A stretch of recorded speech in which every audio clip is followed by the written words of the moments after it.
Hello friend, welcome to chemistry class. इस video में आप सभी को बताएंगे कि परमाणु संरचना के बारे में और परमाणु का इलेक्ट्रॉनिक विन्यास के साथ साथ आप सभी को परमाणुओं में उपस्थित इलेक्ट्रॉन, प्रोटॉन और न्यूट्रॉन की संख्या निकालना भी बताएंगे कि किस प्रकार इलेक्ट्रॉन, प्रोटॉन, न्यूट्रॉन निकाले जाते हैं। और इसी वीडियो में आप सभी को बोहर और बरी का परमाणु मॉडल भी बताएंगे। तो आपको बता दें कि इसी प्रकार के वीडियो देखना है तो चैनल को सब्सक्राइब करें, बेल आइकन को प्रेस करें ताकि आने वाली वीडियो की नोटिफिकेशन आप तक पहुंच सके। चलिए ना वेट करते हुए वीडियो को स्टार्ट करते हैं। तो हम बताएंगे आपकी कि बोहर का परमाणु मॉडल समझने के लिए पहले परमाणु का चित्र बना लें। ये है नाभिक जो धनायन होता है, यानी कि इसमें पाए जाने वाले इलेक्ट्रॉन, न्यूट्रॉन, प्रोटॉन और न्यूट्रॉन धनात्मक होते हैं। और ये कक्षाएं हैं जो कि नाभिक के चारों ओर इलेक्ट्रॉन घूमते रहते हैं।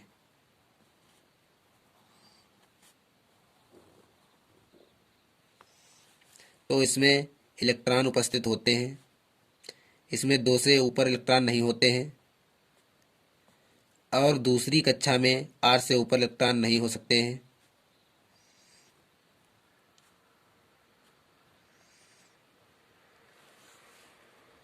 इसके बाद तीसरी कक्षा में 18 इलेक्ट्रॉन होते हैं। इससे ऊपर इलेक्ट्रॉन इसमें नहीं हो सकते। तो तीसरी कक्षा में 18 से अधिक इलेक्ट्रॉन इसमें नहीं हो सकते हैं। उस और चौथी कक्षा में 32 इलेक्ट्रॉन होते हैं जो कि इसमें इससे अधिक नहीं हो सकते। इसमें 3 इलेक्ट्रॉन रखे हुए हैं।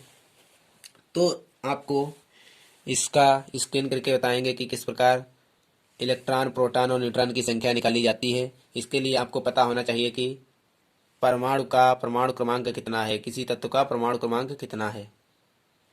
तो आप देख सकते हैं इसमें एक दूसरा चित्र बना हुआ है। इसमें पहली कक्षा को 1 माना, दूसरी कक्षा को 2 और तीसरी कक्षा को 3 और चौथी कक्षा को 4। तो इस प्रकार आगे वाली कक्षाओं को 4, 5, 6, 7, 8 ऐसे मानते जाएंगे। तो आप 4 तक ही देख सकते हैं। इसके बाद हम बोहर का परमाणु मॉडल के बारे में थोड़ा लिख सकते हैं कि किस प्रकार इन्होंने परमाणु मॉडल दिया। तो चलिए लिखते हैं। 1923 ईस्वी में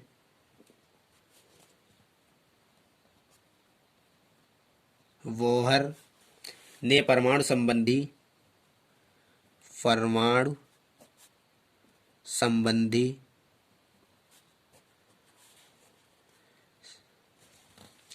निम्नलिखित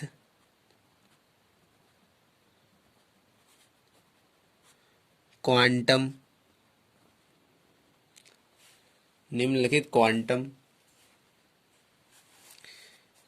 सिद्धांत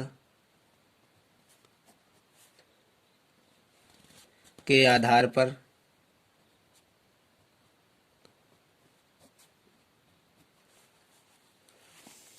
दिए। इनके अनुसार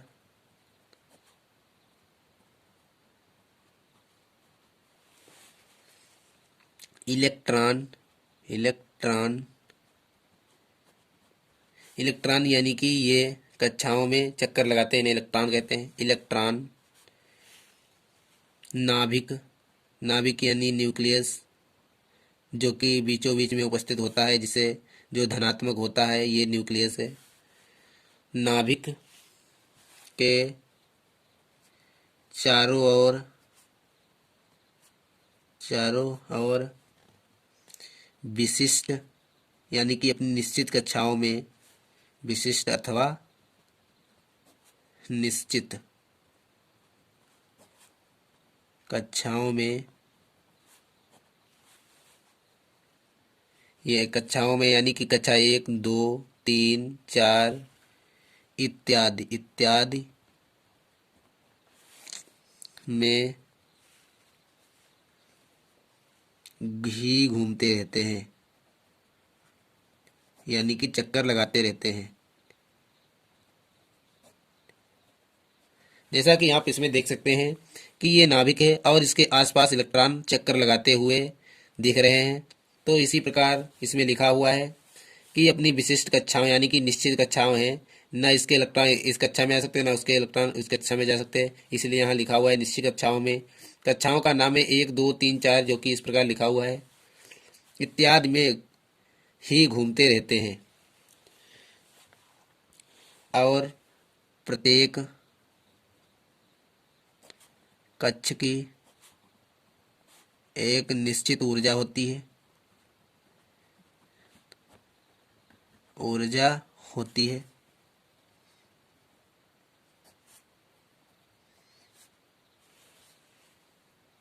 जिसे हम ऊर्जा स्तर कहते हैं, ऊर्जा स्तर कहते हैं। नाभिक की संरचना के बारे में बात करें तो हम कह सकते हैं नाभिक इलेक्ट्रॉन और प्रोटॉन से मिलकर बना होता है। नाभिक प्रोटॉन प्रोटॉन और न्यूट्रॉन से मिलकर बना होता है।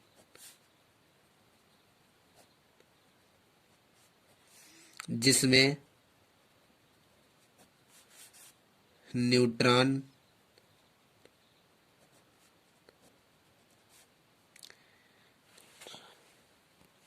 पूर्ण रूप से उदासीन होता है, यानी कि इसका जीरो होता है। और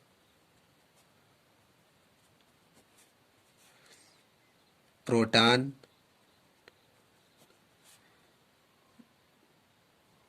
धनात्मक होता है,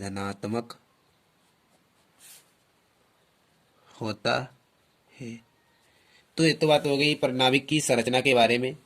इसके बाद हम बताते हैं विभिन्न कक्षों में इलेक्ट्रॉन का वितरण, यानी कि इलेक्ट्रॉन का बांटना या बोहर-बरी योजना है। इसके अंतर्गत हम लिख सकते हैं कि 1921 में वरी ने, यानी कि बोहर-बरी ने स्वतंत्र रूप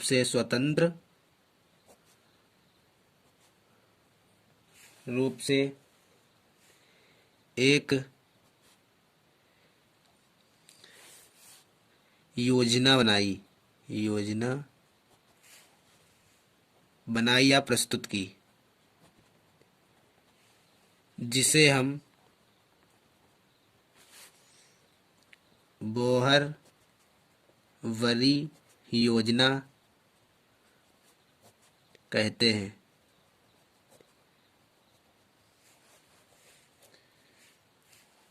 इस योजना के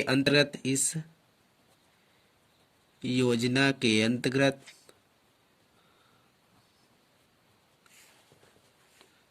दोनों ने, यानी कि बोहर और बरी ने लैंगम्यूर की योजना का संशोधन किया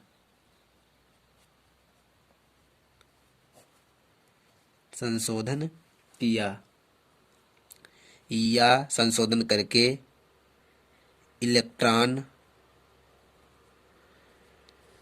का वितरण कुछ इस प्रकार से प्रस्तुत किया। नंबर 1, किसी भी कक्ष में उपस्थित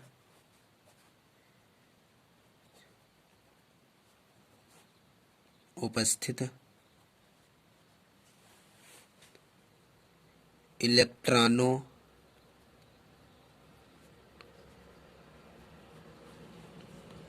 की अधिकतम संख्या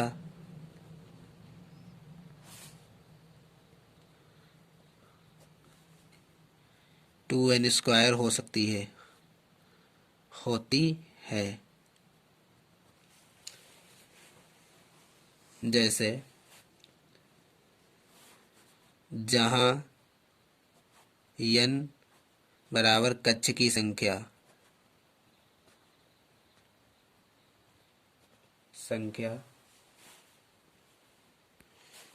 प्रथम कक्ष में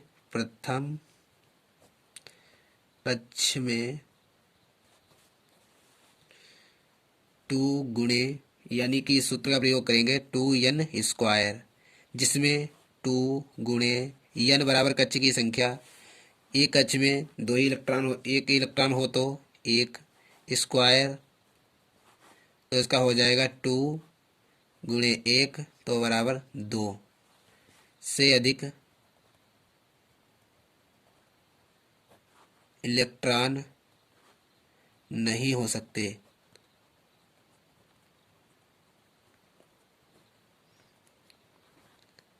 बोहर-बरी ने एक योजना प्रकट की और प्रस्तुत की, तो इसमें इन्होंने यह सूत्र दिया। इसके अनुसार इन्होंने बताया कि किसी प्रोटॉन में प्रथम कक्ष में 2 इलेक्ट्रॉन से अधिक और इलेक्ट्रॉन उपस्थित नहीं हो सकते, जो कि इस सूत्र से ज्ञात हो चुका है। इसके बाद द्वितीय कक्ष, इसमें भी सूत्र लगाते हैं 2n² बराबर, दूसरा कक्ष है तो उसमें 2 हो जाएंगे, जैसे 2 गुणे n की जगह पर 2 स्क्वायर, 2 गुणे 4 बराबर 8 से ज़्यादा इलेक्ट्रॉन नहीं हो सकते।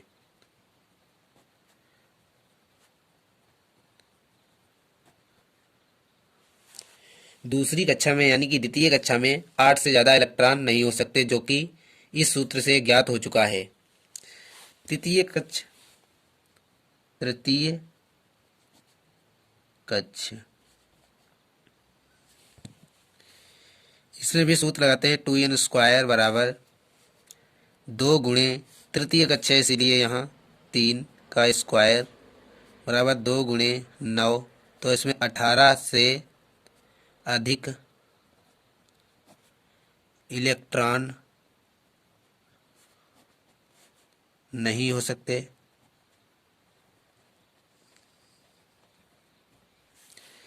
चतुर्थ कक्ष, चौथे कक्ष में भी इसी सूत्र का प्रयोग करते हैं 2n² बराबर 2 गुणे 4 का स्क्वायर, 2 गुणे 16, 32 से अधिक इलेक्ट्रॉन नहीं हो सकते। इस प्रकार आप भी सभी कक्षाओं में इलेक्ट्रॉन का वितरण किस प्रकार कर सकते हैं, जो कि मैंने बता दिया है। ये तो हो गई नंबर 1 की बात। अब नंबर 2 की बात करते हैं। नंबर 2 में देखते हैं इन्हें योजना के बारे में क्या बताया। नंबर 2, बाह्यतम कक्ष यानी कि बाहरी कक्ष में इलेक्ट्रॉनों की अधिकतम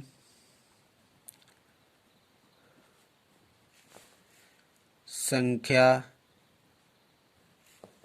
8 तक हो सकती है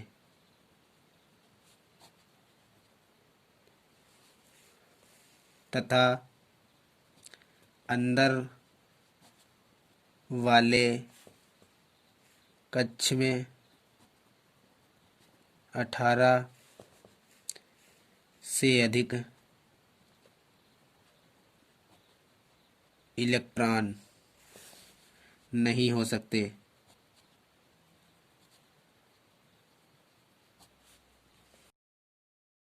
नंबर 2 पर इन्होंने कहा, यह आवश्यक नहीं है कि किसी कक्ष इलेक्ट्रॉनों की संख्या पूरी हो जाने पर ही उसके बाद वाले कक्ष में इलेक्ट्रॉन जाएंगे।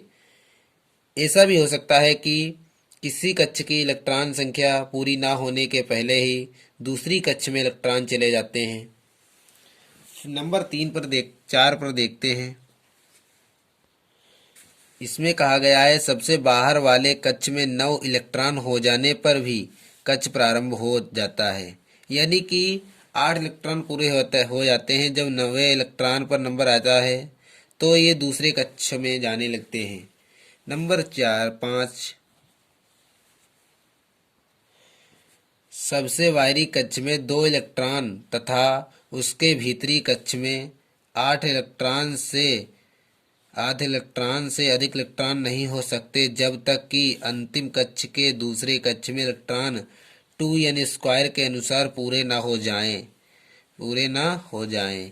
उसके बाद हम उदाहरण देखते हैं जिससे आपको पता चल जाएगा कि किस प्रकार इलेक्ट्रॉन का वितरण होता है। जैसे मैंने एक उदाहरण लिया 26, तो इसका वितरण किस प्रकार करते हैं 2 8 14 2। तो इसमें ये पता चल रहा है कि यहाँ 2 इलेक्ट्रॉन, यहाँ 8 इलेक्ट्रॉन और यहाँ 18 इलेक्ट्रॉन ना होने पर भी यहाँ 2 इलेक्ट्रॉन आ गए। इस प्रकार यह देख सकते हैं कि 14, 2। इस प्रकार आप भी इलेक्ट्रॉन का वितरण कर सकते हैं। नंबर 2 पर उदाहरण है 29, 2 8 18 1। तो इसमें देखिए पूरा हो चुका है कि पहले कक्षे में 2 इलेक्ट्रॉन, दूसरे कक्षे में 8 इलेक्ट्रॉन, तीसरे कक्षे में 18 इलेक्ट्रॉन और चौथे कक्षे में 1 इलेक्ट्रॉन, जो कि पूरे भरे हुए हैं। 63 को देखते हैं 2 8 18 24 9 2। इसमें 3 इलेक्ट्रॉन यानी कि 3 कक्ष में इलेक्ट्रॉन पूरे नहीं हुए हैं, फिर भी ये इलेक्ट्रॉन वितरण है। तो इन वितरण के हम नाम बता दें कि कौन से इलेक्ट्रॉन में कितने होते हैं। तो 26 है, यह लोहा है। 29 काफर और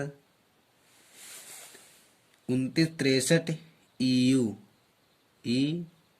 EU। तो इस प्रकार इन तत्वों का वितरण हो गया। इन कक्षों का नाम भी आपको बता दें कि K, L, M, उसके बाद N,